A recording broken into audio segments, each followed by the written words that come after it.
Saturday, for some reason.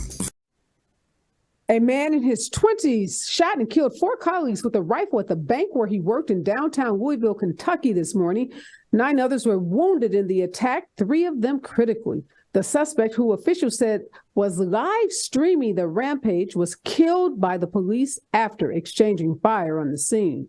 A Texas judge suspended FDA approval of mifepristone on Friday night. Shortly after that, a judge in Washington state reached the opposite conclusion in a separate case. One of 2 pills used in the most common abortion method in the U.S., the FDA has repeatedly found that it is safe and effective. Experts anticipate an appeal of the Texas ruling, which won't go into effect for 7 days. Both decisions will probably go to the Supreme Court. Interesting to note, 400 pharma executives are backing the FDA. Legal scholars say the ruling by this Texas judge, if upheld, could spur disputes over many medications and upend the drug industry's reliance on the agency. Dozens of classified intelligence documents have been leaked online.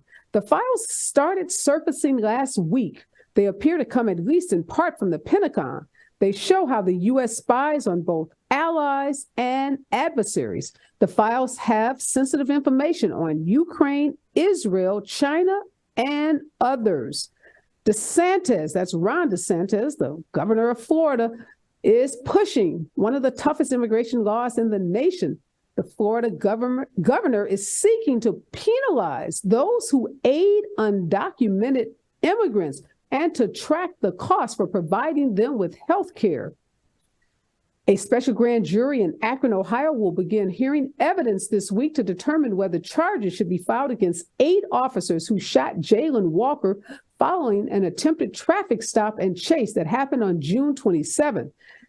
Walker was shot 47 times, and his death kicked off days of protests and renewed discussions around the treatment of Black people during routine police encounters. 7 of the 8 police officers who opened fire were white. And Justice Jones was reinstated today to the Tennessee State Legislature. Jones and Justin Pearson, 27-year-old African-American lawmakers in Tennessee, were ousted last Thursday after the predominantly white GOP legislature in Tennessee said they broke the rules of decorum by using a bullhorn on the Tennessee state floor. Now, Gloria Johnson, a Democratic lawmaker who was engaged in the same conduct as the 2 African-American lawmakers, was allowed to keep her seat.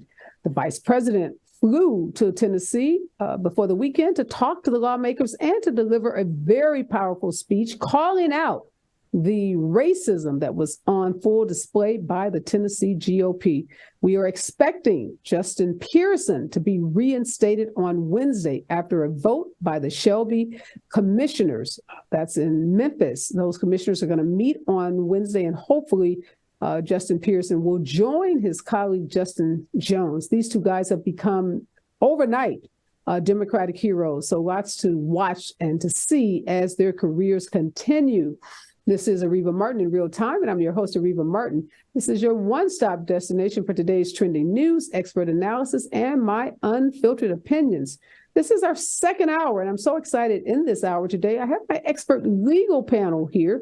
We're going to break down this in-depth interview that the jury foreperson in the federal bribery trial of Mark Ridley-Thomas gave to the Los Angeles Times. I don't know if you saw it, but a couple of days ago, there was this pretty big front page article where one of the reporters that had been covering the trial, Matt Hamilton, apparently sat down with this jury foreperson. And in this article in the Times, there were written questions and the jury foreperson's written responses. Now, some of the folks that talked to the foreperson when the trial was initially over, when she came outside the courthouse, she was willing to answer questions. A lot of those folks that stood there and talked to this foreperson said, wait a minute, this interview and the answers to the questions in this interview don't look like the answers that she gave immediately following this trial. So the big question is, 1, did she change her narrative? And if 2, was anyone involved in helping her change it? And more importantly, has she just given a big fat gift to the defense team that's going to be filing motions in May seeking a new trial and seeking to overturn the 7 guilty verdicts that were rendered in the Mark Ridley-Thomas federal bribery trial. Attorney Mansfield Collins, a veteran criminal defense attorney, veteran prosecutor Bobby Grace, and KBLA's justice correspondent Dion Raymond, they are all here. And when we come forward, we are going to bring you the most comprehensive and the most exacting reporting on what's happening with the Mark Ridley-Thomas now federal conviction trial. Stay with us, KBLA Talk 1580. For KBLA Talk 1580, I'm Tavis Smiley. We, of course, welcome.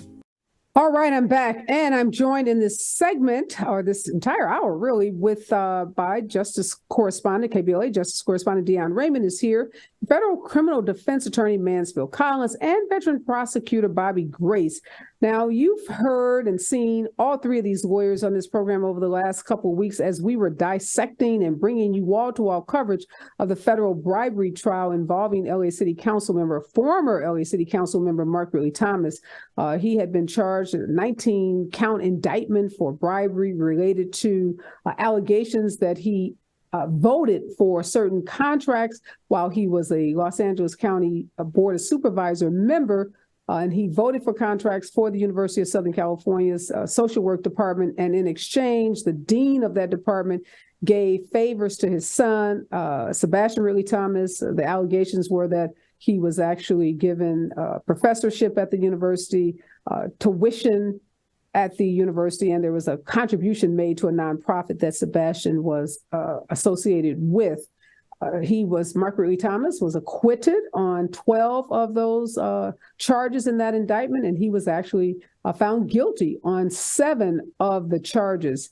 There's been a lot written about the case, some favorable and some not so favorable. But one of the articles that really caught my attention was this LA Times article that came out last week, because it was an in-depth interview with the jury foreperson. And the reason it caught my attention was because some of the things that the foreperson said seemed different than things that Dion and I had talked about on the show. Dion, again, was in that courthouse every day during the trial, and she was at the courthouse when the trial ended, and the jury foreperson left the courthouse, the courtroom, and went into the lobby, the hallway of the courthouse, and started talking to reporters and other media outlets that had lots of questions or were peppering her with questions. And I've since talked to one of the reporters that was also speaking to that jury foreperson right after the trial ended. And she too says, well, wait a minute, what's in this LA Times article doesn't track, isn't the same, is not consistent with what this jury foreperson said right after the trial. And we know people's memories are fresh, or the freshest, right after an incident happened. So I started thinking, well, wait a minute, did this foreperson get some coaching? Was someone helping her come up with these written answers? But I know a lot of folks had similar questions, so it just made sense for me to just take this whole hour and try to help everyone make sense about what's happening, because we know Mark Ridley-Thomas's team are planning to file a couple of motions in May, including a motion for a new trial and a motion to set aside the verdicts on those 7 guilty counts. So I'm going to start with you, Mansfield Collins. You've been at this a long time. You are a veteran criminal defense attorney. You've tried cases in state court. You've tried cases in federal court. How common or not common is it for a jury foreperson to give such an extensive interview to the press when a case is not technically over because the defense has not even filed and the judge hasn't ruled on post-trial motions, and we definitely haven't seen the sentencing, which won't take place until August, or any appeals by the defense team? It's not entirely uncommon, but in certain circumstances, it really can cause a prosecutor that gets a conviction a lot to worry about. Because once a jury foreperson starts communicating what the jury was deciding, that juror could directly raise great issues on appeal that the defense can use against the prosecution, against the conviction. And I think that's what happened in this case. If you read the LA Times article and compare it to what this jury foreperson told other reporters as she left the courtroom, there's a difference. It's changed. And it's, again, evidence that, to me, that the jury didn't fully understand its jury instructions. They were overbroad. They were confused with the evidence. And I think that Mark Ridley-Thomas's defense team has a great opportunity to appeal based on the comments that she gave to the LA Times. And Areva, I would like to see Black media try to interview her and see what her response would be. That's a great point, and I know some Black media outlets have tried Mansfield Collins, but to my knowledge, none have been successful to date. She gave that what I'm going to call an exclusive to the LA Times. So, Bobby, you're a veteran prosecutor. Mansfield just said, hey, what this foreperson did can give heartburn to a prosecutor who has just gotten some guilty verdicts, having tried many, many cases, hundreds as a prosecutor. What did you think? What was your initial reaction when you saw this extensive interview in writing by this jury foreperson? Well, Areva, as a prosecutor, you just absolutely start having convulsions and perspiring very profusely because you never want a juror to be airing comments about the inner process of the jury. And in fact, not only does this juror's comments give ammunition to the defense for an appeal, but more importantly, they've got a good runway to make an argument for a new trial, which will be coming up right away. And it gives them free rein to ask the court to interview all the jurors because she made comments about things that the jurors supposedly did. One big thing that happened here, and I think Mansfield probably caught it too, she talked about having the jury did their own timeline with respect to the jury process. Why is that a problem? Well, the jury is charged that they're not supposed to do any investigation on their own. And so that could be a basis right there for the defense to ask to interview all the jurors to find out exactly what went on in terms of this putting together a timeline. Was it really just from the evidence that was presented in court, or did they go outside the lines? There are a lot of questions here, a lot of things that have to be looked into. And I'm sure the prosecution is just, if they have hair, unlike me, they're pulling their hair out because this is just not good for the prosecution, Areva. So good question, Bobby. You raised a good point. So a lot of folks were hitting me up saying, hey, Areva, do you think the prosecutors were coaching this juror and that they helped her, try to sanitize or clean up her responses? I guess your response to that would be categorically no, that a prosecutor would not want to be involved with or would not want to coach a juror through this process because they know that this could backfire on them. Yeah, absolutely. It's almost tantamount to jury tampering to have any type of contact with the jurors, especially before any post-trial motions have been filed, as Mansfield pointed out. And this is just a prosecutor's nightmare to have a juror going on talking about the inner workings of the jury and opening the door for a full-on investigation from both sides to be able to question the jurors as to what happened. You just don't want that, Areva, as a prosecutor. You got the conviction. Ostensibly, the conviction was under the law, under the jury instructions, and you just want to stick to that. Now you got to deal with, well, what did she mean by this? What did she mean by that? And whenever you go down that road, that opens the door to all kinds of things here. Most importantly, what I expect to be a motion for a new trial right away.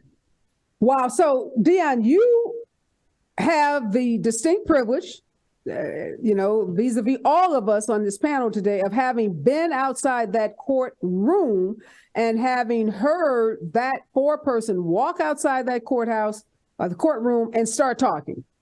You were there as she was being bombarded and peppered with questions from the media who had been in that trial for 2 weeks. They had a lot of questions for her, and she started answering them before I know at some point she was shut down. But based on what you were able to hear in those moments immediately following the trial, and now having read what she said in response to these questions from this LA Times journalist, what do you make of her two statements? Is the narrative shifting, or the statements consistent?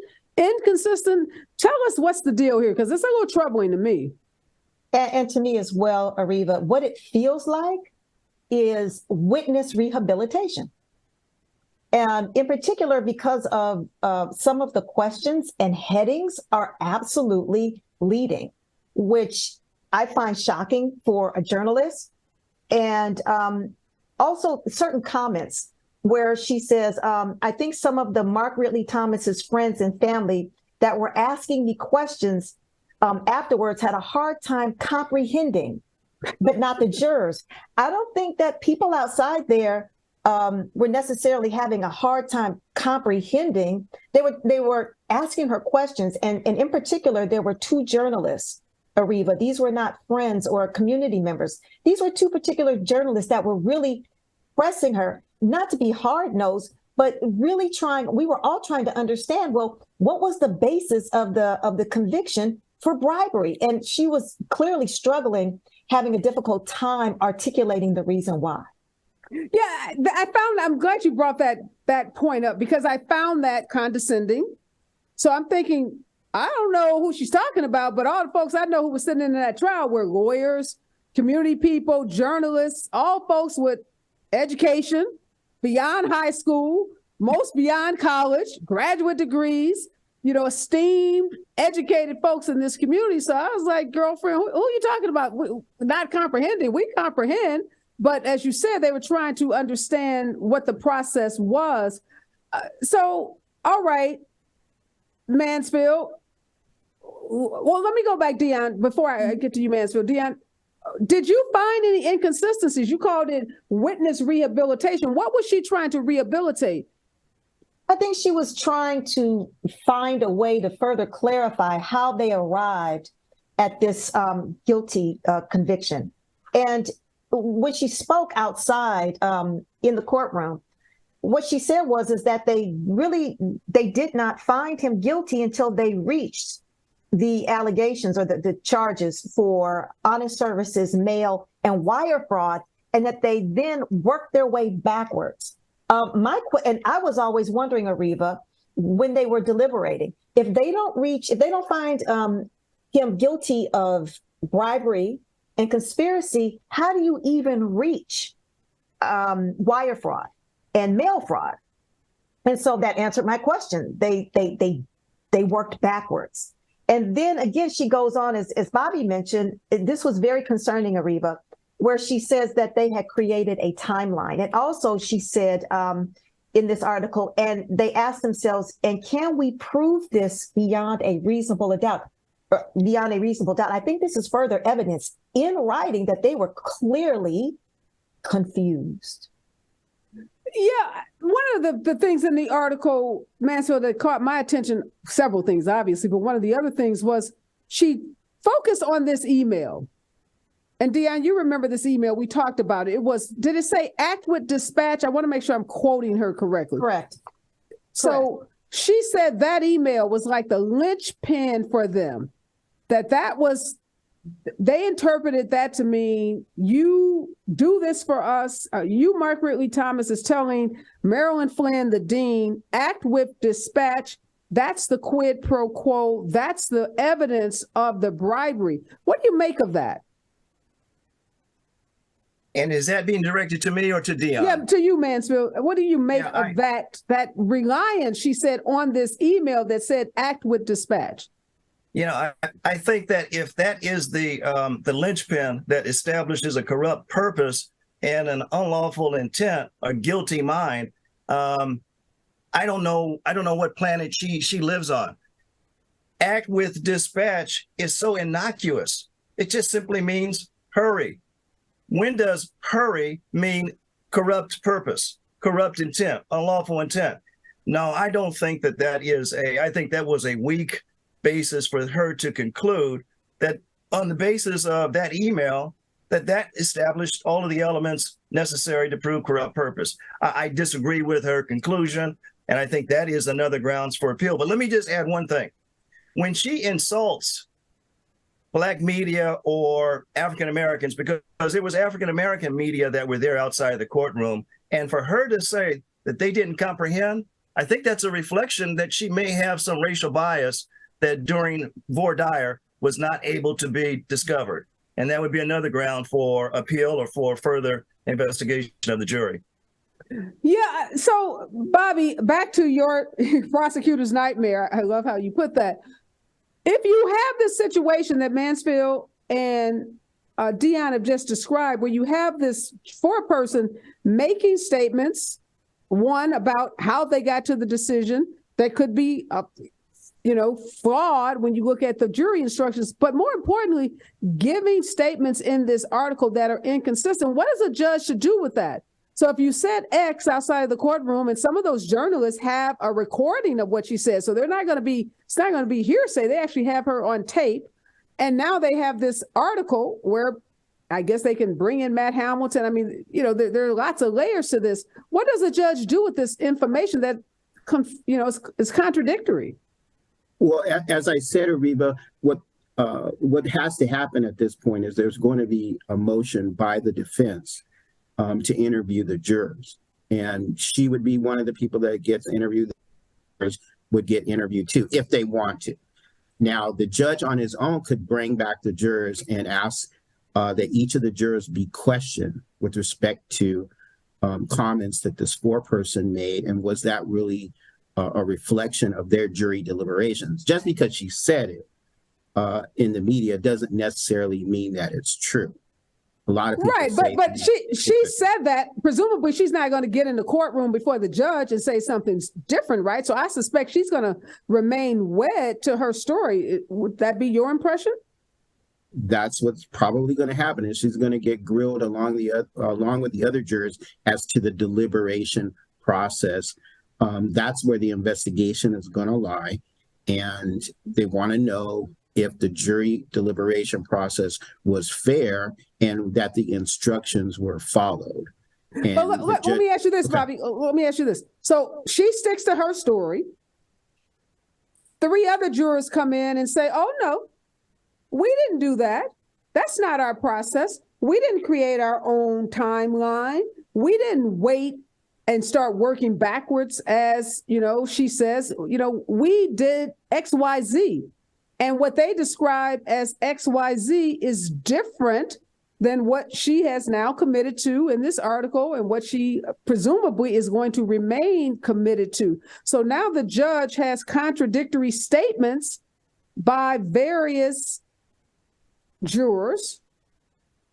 Now what does a judge do with that? When we come forward, we're going to get the response to that question, because now inquiring minds want to know. We got jurors making different statements about what happened in the deliberation process. Stay with us, KBLA Talk 1580. All I need is one mic. Only has like a 3% Black listenership. 3%. I'm back, and my expert legal panel is here. KBLA Justice Correspondent Dion Raymond, Federal Criminal Defense Attorney Mansfield Collins, and Veteran Prosecutor Bobby Grace.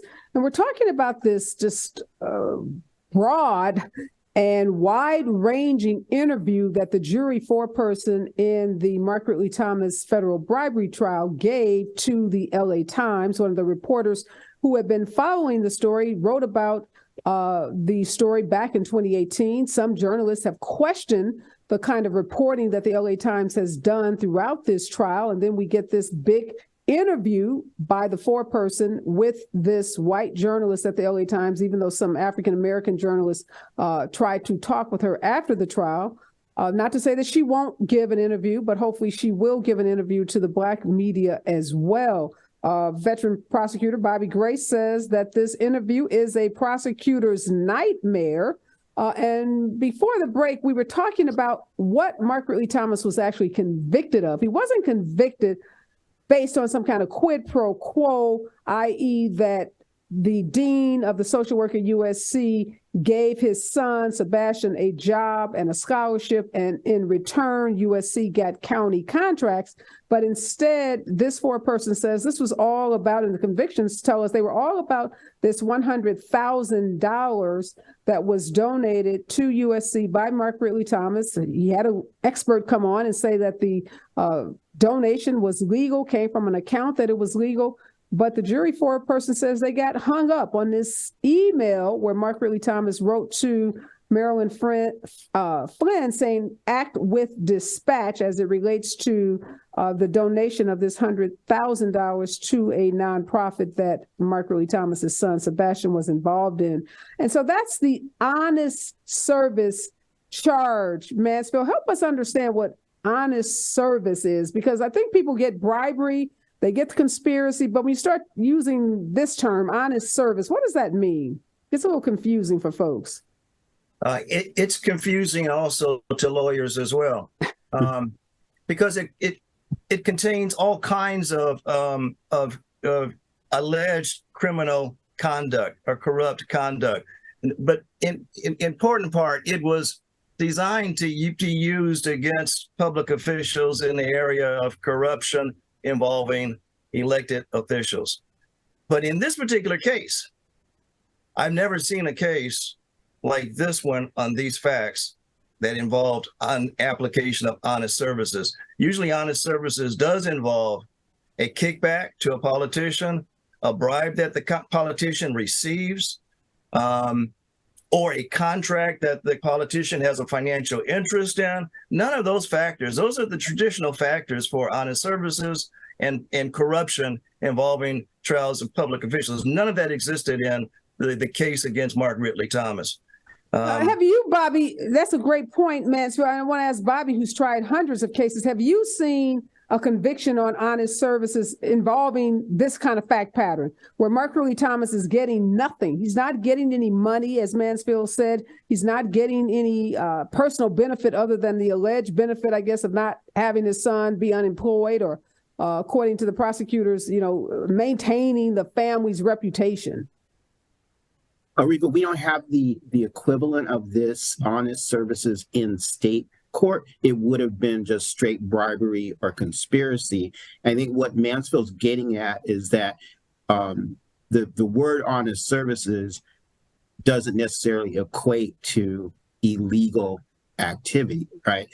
I think that what the prosecution argued in this case was that the $100,000 was the quid pro quo, so to speak, to get Mark Ridley-Thomas to do what he did in terms of his vote, and then Marilyn Flynn to do what she did with respect to the $100,000 passing through USC. Now, as Mansfield pointed out, there was an expert who testified on that point. And for those of you that work in the nonprofit world, like you, Areva, you know that there are some nonprofits who are not registered with the state or federal government as 501c3s, but they still do fundraisers, let's say, and they can do that through an organization that does have their state and federal 501c3. So this isn't necessarily illegal conduct, and I think that was what the expert was trying to testify at the trial. And a lot of what you're going to hear on the appeal side is going to be a battle with respect to whether that was illegal, unlawful, which were some of the terms that the jurors were asking in terms of what, how they were dealing with this. But to get back to your earlier point, Areva, what's most immediate is that there's going to be an investigation, I think, of the jurors. And then a judge is going to have to make a determination whether there was improper jury deliberations, which would give the basis for a new trial. And so that's what we should all be looking for right away. So, Mansfield, some of the pundits who've been opining on this case have said, look, The jury has spoken. Any motions for new trial, any motions to set aside the verdicts, any appeal, they're all just pro forma.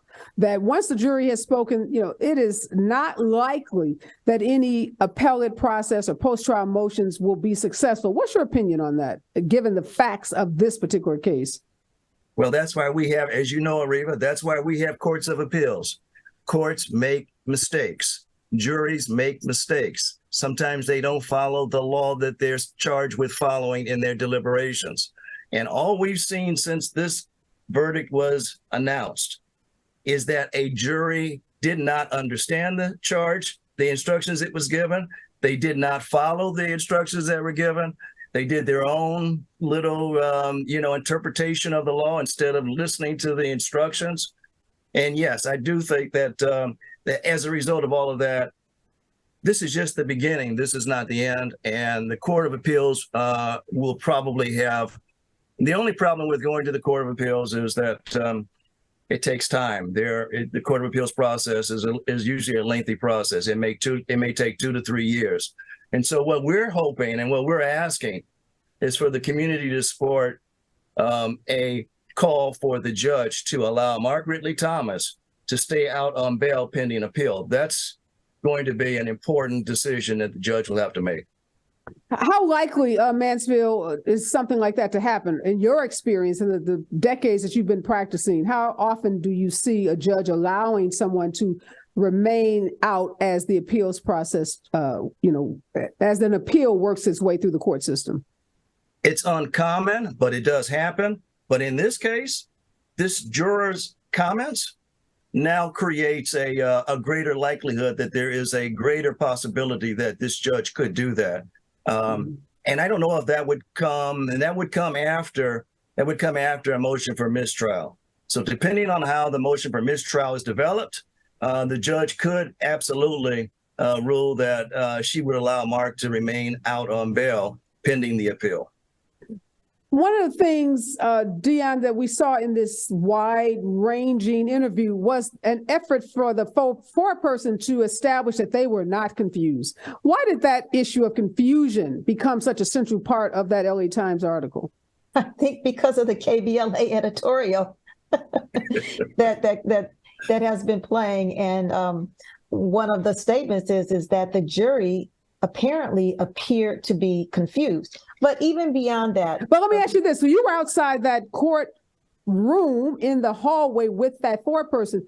Did she use the word confusion, or was there anything that she said that suggested to you that the jury was confused? Well, yeah, what I was going to, say is that it appeared that she was confused, because it seemed that she had difficulty just articulating, once again, the basis for how they arrived at this conviction, particularly for bribery and conspiracy, when journalists were just, asking these pointed questions. And it just seemed, Areva, like it just wasn't there. So she didn't actually use the word confused or confusion. You just saw how she was responding and her inability to answer the questions. I felt, not only did I feel like she was struggling, Areva, but when she was asked about the number of questions that the jury asked, and about the responses, she said, well, they didn't help. That would lead a reasonable person to believe that if you have these questions and you feel they didn't help, then yeah, there was confusion. Right. You didn't get the responses you were hoping to that could have cleared up information you were seeking. When we come forward, we're going to talk about this notion that Mark Ridley-Thomas is somehow getting special attention, that he's not being vilified by his community and by other elected officials. Stay with us right here on KBLA Talk 1580. If you're not listening to Tavis Smiley, Attorney Mansfield Collins and veteran prosecutor Bobby Grace. All right, guys, we've been talking about the LA Times. They have been covering the federal bribery trial of Mark Ridley-Thomas since 2018. And it seems like every week there's a new article. The latest article that just came out yesterday talks about this, division in the Black and brown community in Los Angeles. Some Latinos apparently upset, saying that Mark Ridley-Thomas is being given some kind of favorite son status, that he's being actually lauded rather than vilified. And they're comparing him to Kevin De Leon, The article says, look, Kevin De Leon, who's now LA City Council member who was caught on those infamous tapes making comments about the Black political structure, saying, look, he's not even convicted. He wasn't charged of any crime, but yet it appears that Mark Ridley-Thomas, who's, was charged and convicted on some of the counts, is being given special treatment. What do you make of that, Dion? Oh, well, as a former staff member of mine used to say, when people would make comments, of that category, they would say, well, that's embarrassing. And I say that because, really, we're talking about apples and oranges here, maybe apples and grapes for so many reasons. The first being that Mr. De Leon there's direct, unequivocal, uncontroverted evidence of him and others making racist comments. So there's that alone, which you cannot compare with the trial process for so many reasons that we all know. Some individuals might say that the government abused its discretionary power in even filing this case against Mark Ridley-Thomas. There was an attorney who used to say all the time to juries that while you may guarantee that you will never commit a crime, you cannot guarantee that you won't be convicted of one. Innocent people have been convicted all the time. There's just so much more that goes into play that you can't even compare the two. Yeah, what do you make of it, Mansfield? It was kind of at the end, I think the writer got to the right conclusion, was like, you know what, stay in your own lane, focus on what you're doing rather than, looking over on somebody else's paper. But what did you make of this article? Yeah, I was shocked, and I thought that the article was insensitive, and I thought that the article also showed the bias that a lot of African American members of our community have felt for a long time that the LA Times was showing in covering this story. And yes, it was completely an outrageous article to try to compare Mark Ridley-Thomas and Kevin De Leon. And also it sort of implies that if the shoe was on the other foot, that if Kevin De Leon had been convicted in a criminal case, that his constituents that know the side of Kevin De Leon that doesn't match with what the government had charged him with wouldn't be upset and wouldn't argue that the government went too far. So, it's not only is it not functionally equivalent, it's shocking. It's as if the LA Times has an axe to grind, a personal axe to grind against Mark Ridley-Thomas. That's what it's starting to appear to be. And they're digging in deeper and deeper every week. They're twisting the knife in the backs of the African American community with these stories. Yeah, Bobby, felt like to me, going back to the jury story, it felt like the writer needed to justify and give corroboration to his theory about this case, and to make sure everyone understood that the way he reported the case from the beginning is the way the case happened, and that the jurors got it right, that he got it right. And I do feel like this Gustavo, one of the contributors that comes on this show, who I have a great deal of respect for, wrote this article about the comparison. Like I said, I think Gustavo got it right at the end. But I think maybe this community is missing something about Black folks. I don't know about y'all, but, Black folks, we know we're some of the most loyal people. And when you do right by Black people, we are going to stand with you. And sometimes when you do wrong, hello, R. Kelly, Black folks in the community will stand with you. And I think maybe that's what they're missing about us, and the affinity and the loyalty that people in our community have towards Mark. And it would be no different, Bobby, if it were you, if it were Mansfield, if it was, Dion, folks in our community who are upstanding folks. We ride with you. That's just who we are as a community. That's why you can't say nothing about Barack Obama. No matter what he did, we're going to go, we'll go to the mat over Barack and Michelle Obama. And were they perfect? Or was Barack perfect as a president? Hell no. Did he do things that we didn't like as a community? Yes, he did things we didn't like. But we are so protective of our own. I don't know, Bobby, what do you make of this? You've seen a lot of cases. Black folks, brown folks, white folks, all kinds of people in your that you've prosecuted as a prosecutor. Well, I think probably Kevin De Leon was convicted in the court of public opinion based upon what he said. Yes. There's really very little wiggle room for him.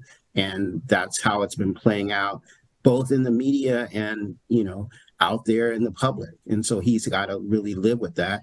As been pointed out, Mark Ridley-Thomas was found guilty, but that's just 12 people. And then, everyone's going to have their opinion about that. But you can't really shake Mark Ridley-Thomas's track record within the Black community. He's done just so many things, and he's been involved in so many good projects that have benefited Black people over the years. Just on bringing back the King Hospital alone would put him on a pedestal for, the entire South LA.